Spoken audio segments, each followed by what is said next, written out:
Let's take a look at number 10. It says evaluate the function and simplify the results. Now this is a piecewise function, so let's take a look at this. There is no real step-by-step way of doing this.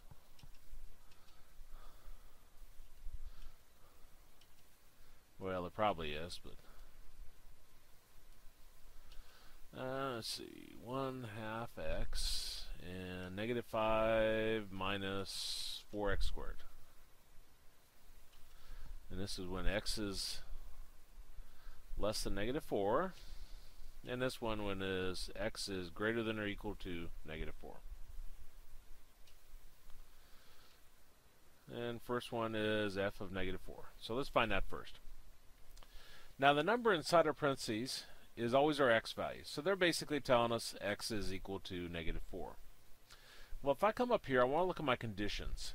And I want to check that. Basically, kind of plug it in for the x and see which one's true. So if I put -4 in here, -4, is it less than -4? No. But if I put in this one, is -4 greater than or equal to -4? Well, it's not greater than, but it is equal to, so we're going to plug it into the second piece.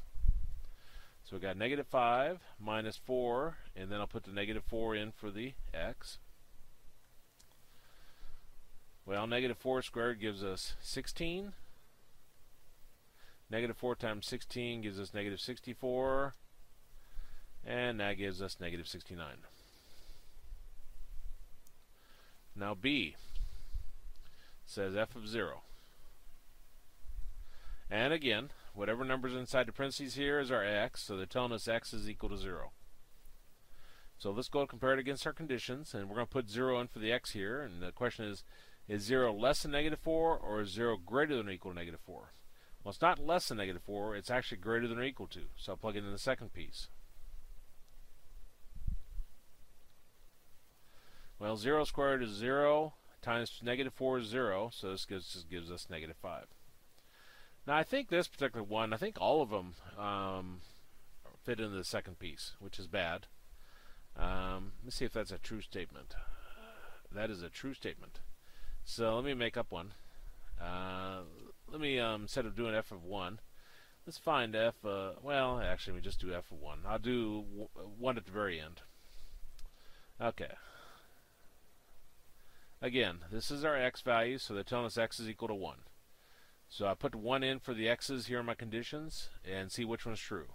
Is 1 less than -4 or is 1 greater than or equal to -4? Well, 1 is greater than or equal to -4, so we'll plug it in the second piece.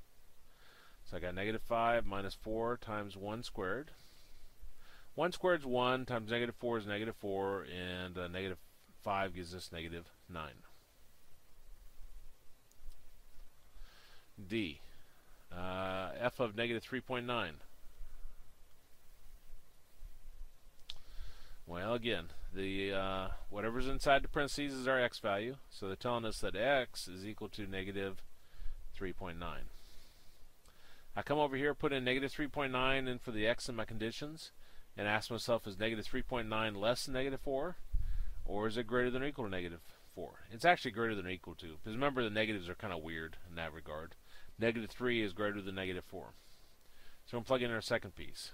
So we got -5 minus 4 times -3.9 squared, and I'm going to cheat on this one and use my calculator. Let's see, -5 minus 4 times -3.9 squared. -65.84. Well, let's see which one this matches, and then I'll make up one. -69, -5, -9. Looks like D is in David. We'll go verify that here in a minute, but let me make up one. F of -10.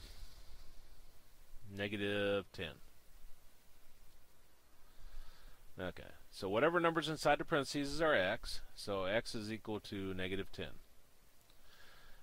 So we come here, put it into our conditions. Is -10 less than -4, or is -10 greater than or equal to -4? Well, it's less than. So we're going to plug it in our first piece. So we're going to have 1/2 times x, and we said x was -10. Well, 1/2 times -10 gives us a -5. The goal when evaluating a piecewise function is for you to determine accurately which piece to plug it into, and then, of course, successfully evaluate it. Let's go check this answer, 10D.